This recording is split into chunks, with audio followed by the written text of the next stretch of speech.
Hello guys! Welcome back to my channel. So for today's vlog, another budol na naman! So sobrang excited akong i-share sa inyo itong aking bagong discover from Shopee. Kung meron kayong gulong dyan at kahit anong klaseng gulong sa motor, sa sasakyan at sa mga bola, dapat meron ka nito. So samahan niyo ako!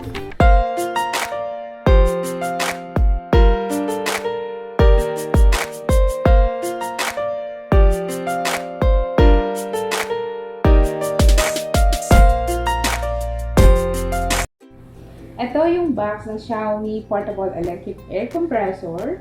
Ayan siya. Ang cute dahil ang liit. Parang box ng cellphone.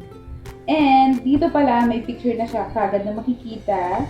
And dun sa side, dito makikita niya na kagad kung saan siya pwedeng gamitin. So meron siyang bicycle, scooter, motorcycle, and even yung 4 wheels, pwede din. And meron din siyang para sa bola. So, ito kahit anong klaseng bola siguro. And, ayan na siya.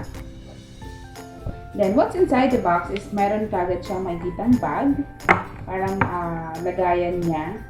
Para at least kapag hindi mo na kailangan ilagay pa sa box. Medyo hirap pa siyang buksan. So, ito, kasama na siya niyan. Ayan. And meron na rin siyang maliit na bulsa-bulsa sa loob. Kung saan pwede mong ilagay yung kanyang mga bulb. Tininin! So, ito yung needle bulb and then ito yung Presto bulb. So, pwede ito sa bike and sa 4 wheels. Next natin naman is yung kanyang manual.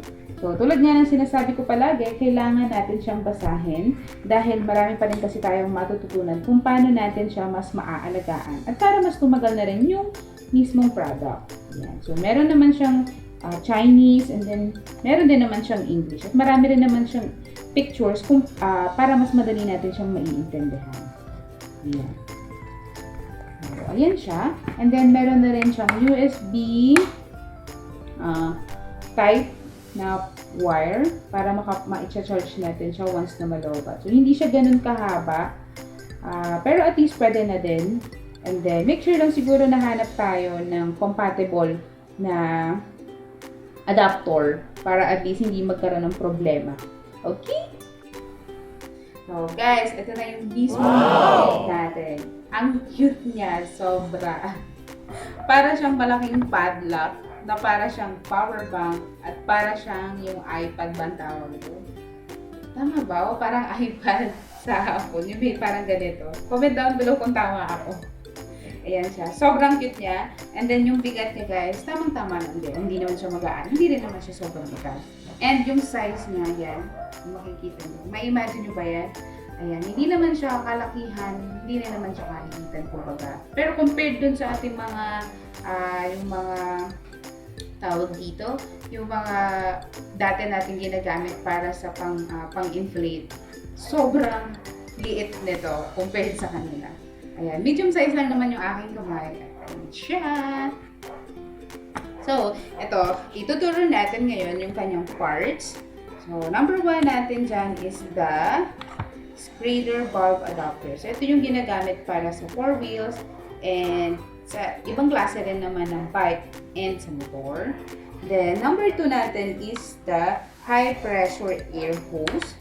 Number 3 is the compartment, air hose compartment. And then number 4, yung light or yung pinaka-flashlight. Kung halimbawa gagamitin niyo siya, for example, sa gabi, ayan, meron siyang pa-ilaw siya. Ito lang siya. Wow.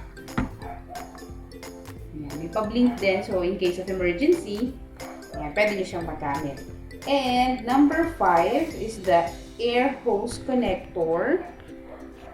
Ito siya. Then, meron siya nakalagay na hot portion. So, ito yung part na nag-iinit. So, better na wag nyo na lang din siyang hawakan kung matagal nyo siyang ginamit. Okay? And, number 6 naman natin is the display. Ito siya. Yan, hindi ko pa tinatanggal yung pinaka-ano plastic kasi sayang. Hintayin ko na lang matanggal. And number 7 naman natin. So, this is the blast button. Then, number 8 naman natin is the light on and light off button. And then number 9 naman natin is the negative button. Ito po, yung nasa bandang baba.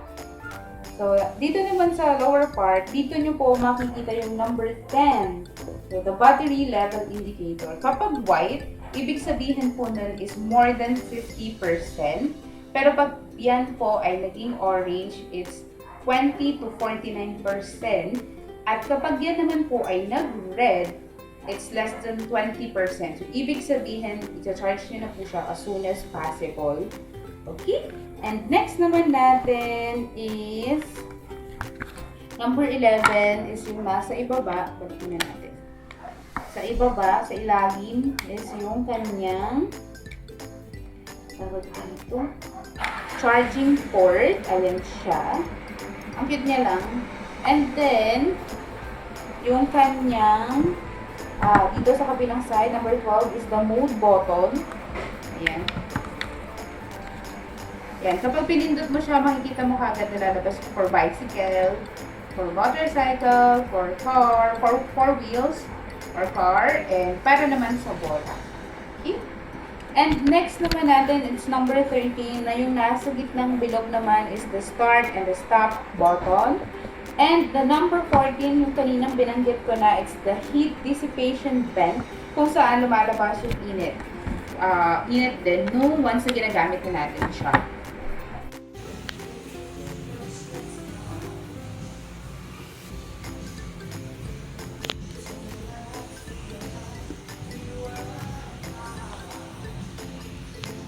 Tapos meron siyang setting, bike, motor, sakyan, bola. Okay.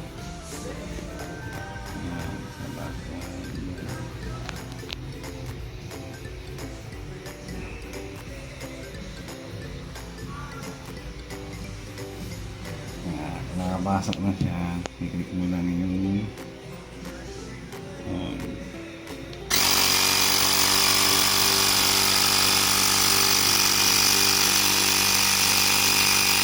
Okay na, Tatay. Okay na, Tatay. Ang tigas na. Sige na.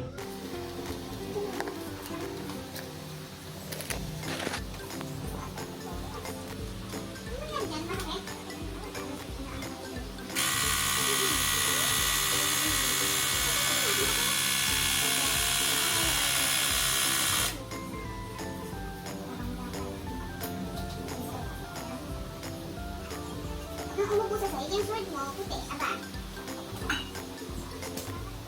Ay, sinigamit mo na.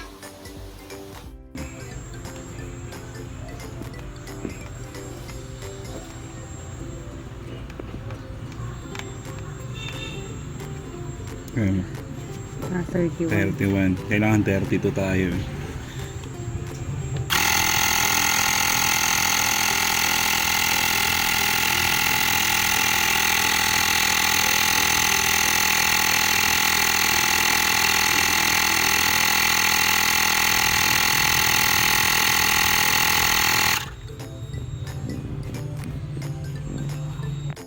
So, ayun, nakita naman ninyo kung gaano kaganda yung naging performance niya. So, trinay natin sa bola, trinay din natin siya sa bike, trinay din natin siya sa sasakyan. And lahat ng yon is nagawa niyang gampanan ang kanyang tungkulin. Tananen! Char! So, very shala lang dahil ang liit, pero ang dami niyang nagagawa. And at the same time, hindi ko ina-expect na sa ganito kaliit lang na to, biruin mo pati sa sakyan, nagamit natin siya.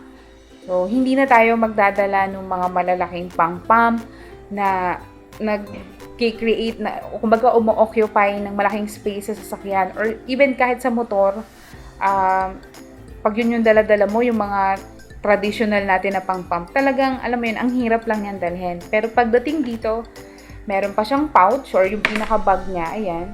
Ilagay mo lang yan sa pinaka-side lang ng sasakyan or ng motor mo. Kasyang-kasya. At marami ka pang mailalagay kung tutuusin. And sobrang, I think it's a must-have dahil kung may motor ka, may sasakyan, kahit nga sasakyan alam mo yun, hindi ka nahihinto ng hihinto sa mga gasoline station para lang mag-pump. Tsaka, ang pinaka-ano kasi talaga nito, in case of emergency, talaga. So, talagang, alam mo yun, hindi ka mag-worry na bumiyahe ng malayo. Ayun lang. And talagang super nakaka-happy. So, dapat meron ka na nito. Pagkatapos mong manood, dapat meron ka na sa cart mo nito, ha? Talagang, it's a must-have. Kung may motor, again, kung may motor kayo, may sasakyan kayo, or kahit na anong gulong, na basta may gulong kayo, ayan, dapat meron ka na nito. At sa mga bola naman, kung very sporty ka, dapat meron ka rin nito. Okay? So, ayan lang, hanggang dito na lang ang aking vlog.